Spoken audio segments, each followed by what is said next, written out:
Sannu Kumar entertainment.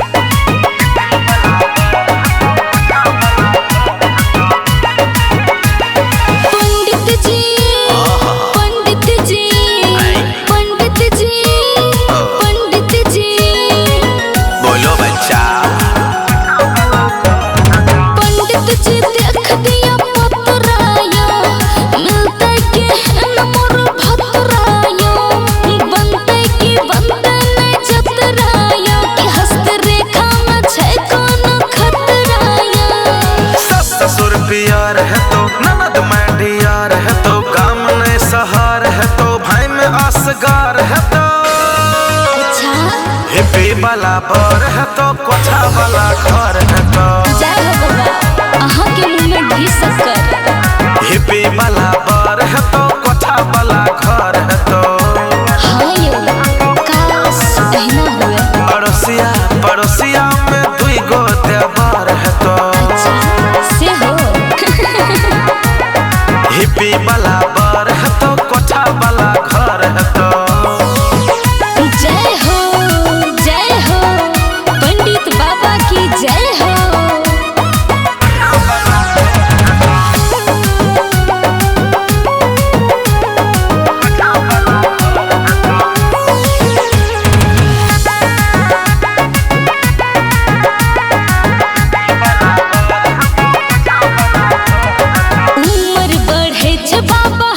परेशानी कोना के करिए जवानी निगरानी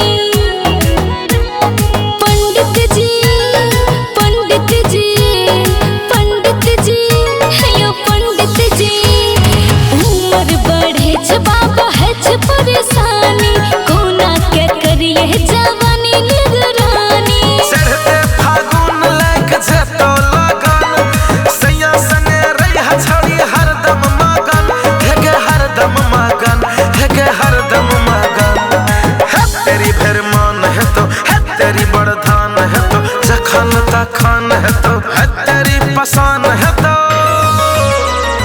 हिप्पी वाला बर है तो कोठा वाला घर है तो हिप्पी वाला बर है तो कोठा वाला घर है तो अड़सिया पड़ोसिया में दुई गो देवर है तो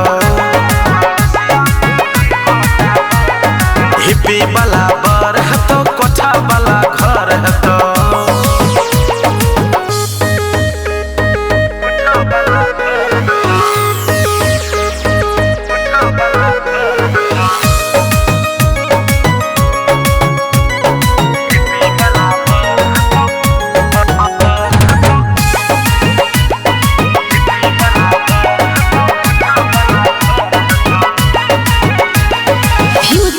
सोच सोच होच बाबा टेंशन ककरा से करिए जवानी के मेंशन पंडित जी पंडित जी पंडित जी है यो पंडित जी फ्यूचर के सोच सोच होच बड़ी टेंशन ककरा से करिए जवानी के मेंशन की अच्छी छोड़ी एते हाल चाल